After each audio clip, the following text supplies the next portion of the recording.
Hello and welcome back to another episode of Victoria the Bard, where I tell stories of the fantastical kind. Let's see. Whew, it's very chilly in here.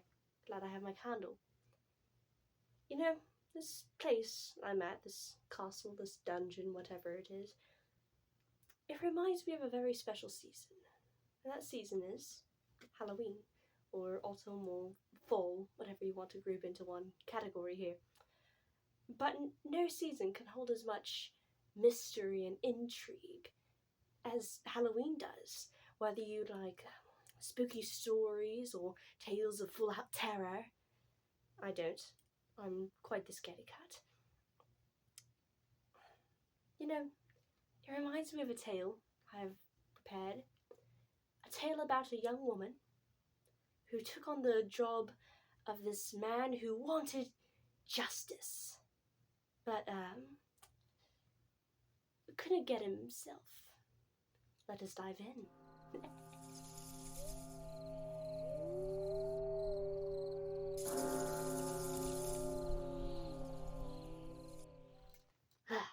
Let us begin. Now, my story starts off in a very close personal friend of mine, his tavern, Talon's Tavern to be exact. Now, his tavern is always packed with various adventurers telling their stories and laughing and just good fellowship. Now, the night the story is set in, it was like any other. Everybody was laughing and making merry, and all of a sudden a chill went through the building, and the door swung open. And there was a man standing there, a man who had very pale skin. He looked gaunt and hungry. His hair was matted, but he was in royal clothes. The clothes, of course, were tattered and torn in various places. Now he stumbled inside, and Talon ordered his best meal to be brought to the man and a seat by the fire, just to take care of him. Now, there also that night was a young warrior woman named Leona. Now Leona had very broad shoulders and was ginormous, and she could hold her own, and she was immediately interested by this new guy. So, as soon as the new man sat down, she went over and sat down alongside him. She asked him for his name. He said his name was Alan. She asked him for his story, such is the case with any adventurer that comes into the tavern, and so he told it to her. Now, Alan had been ordered by his king to go investigate this tower, Wygland Tower to be exact, where all these mysterious things were happening. People were terrified of it. So, he went there as fast as he could. He went into the tower, searched every nook and cranny, and found nothing. But he continued up the stairs to the top of the tower. When he got to the top, he looked across the city, and it was quite a view. And in the middle of the tower was a bell. It was a giant bell. Nothing strange really happened. So he stood there for a few moments. All of a sudden, the bell started to chime. 1, 2, 3 times. It ding-donged, and the sound went through the air. It shattered the silence. Alan turned around and found this monster of a man standing there. His face was disfigured. He stood in a grotesque way and was snarling at Alan. And suddenly, this grotesque man, he raised a finger, pointed it towards Alan, and immediately huge creatures, sort of like apes and bears or wolves or whatever. None of those make sense, but they were hideous creatures. They charged Alan, knocked him out of the tower. Leona looked at him very skeptically and sat there and just thought about what he said. She finally looked towards him and said, "Are you dead?" And Alan said, "Yes!" Leona was surprised, but nodded for him to go on. Alan said, "If only I can get my justice on the man who somehow murdered me." And Leona said, "I will." Just point me towards the top of the tower and I will go there, and I will find the man who somehow pushed you off the tower and bring peace to the land it's in." Alan thanked her and gave her directions. The next morning, she started off. The tower wasn't very far away from the tavern, and Leona had no trouble getting there. So, at last, she stood there. It was about twilight time.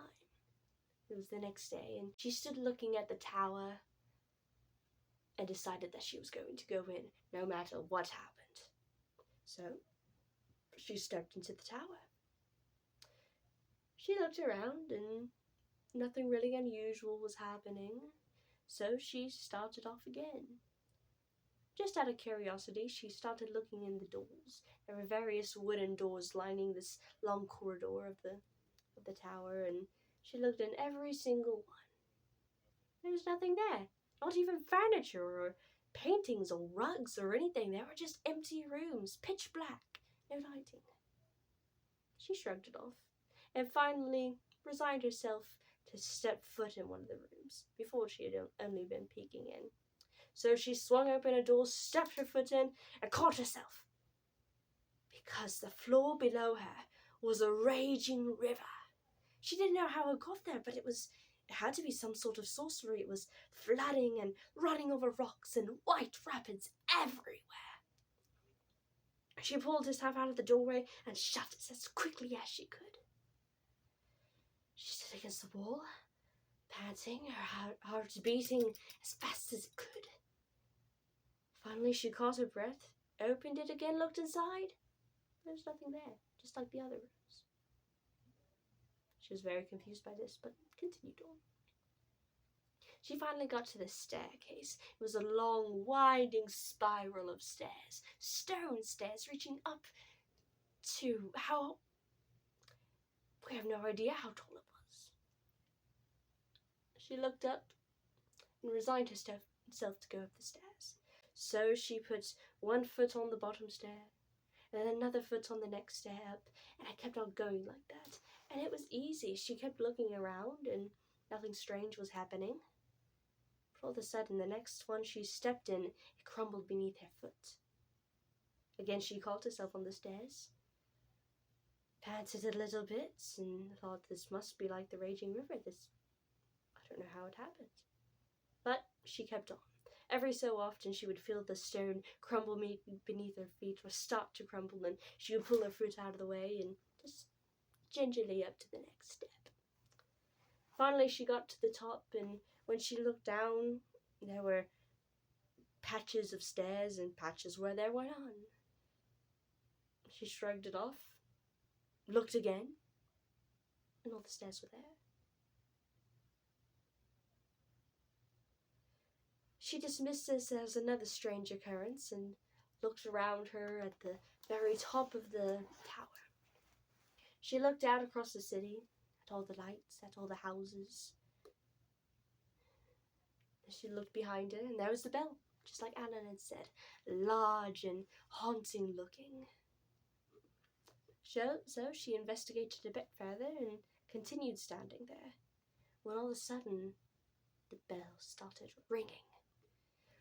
Bong it went, bong again, bong a third time, as she looked back, and there was the man Alan had described, a horrible-looking man, his face disfigured. He was standing in the most grotesque way possible, and he snarled at her. But she had come prepared. She raised her sword that was in her hilt, that was out of her hilt now. She had drawn it, excuse me, and looked at the man and said, "You killed one of my friends?" The man said, "Yes, I did. What are you going to do about it?" The owner said, "I will have you brought to justice." The man said, "Oh, will you?" He raised up his finger and pointed at her. And again, these creatures were immediately summoned next to her. Huge things they were, part ape, part bear, part wolf. Again, none of those have in common, but they were like that anyway. And they charged her. Luckily, she was light on her feet, and she dodged out of the way before they could push her over the top of the tower, and they went over themselves. She looked over the side of the tower, and they were gone. She looked back behind her, and the man was still there. He was fuming. He was furious. He pushed his hands upwards, and immediately rain started to fall, a hideous thunderstorm, just like himself. It raged, and lightning struck all around them, but Leona kept her distance. Finally, she decided to go towards the man, ever so slowly, and the wind started to pick up. The bell, it swayed a little bit and started to ring again, and the man, he was furious. Finally, he raised up his hand once more, and immediately a knight stood at his side, a man clad in black armor from head to toe. The knight raised his sword and charged Leona. There was a grand battle that took place, swords swinging, sparks flying all over the place. The knight leaned Leona up against the edge of the tower, and Leona was fearing for her life when she shook out of the knight's grasp, and over the side of the tower he went. She finally looked at the man and said, "Wizard, I've had enough of your games. Quit your sorcery, or I shall have to kill you now." The wizard screamed and threw one more burst of sorcery at her. This one didn't. It was a final large gust of wind from the thunderstorm, and it knocked Leona right over the side of the tower. Now, other nights quite like the one she died on, thunderstorming, winds raging, nights outside of Talon's Tavern, where there'd be merrymaking and telling of stories. Leona will be there. She will send a chill through the tavern. Gaunt looking, clothes tattered, matted hair, and the palest skin, just like Alan before her. So there you have it, my ghost story from me to you. I hope it didn't terrify you greatly. I, for one, do not like to be scared. I have said that.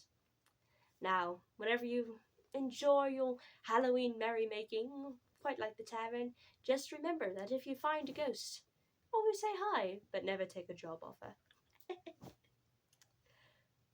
Good luck to you all, and have a very happy Halloween. Do you have any more stories?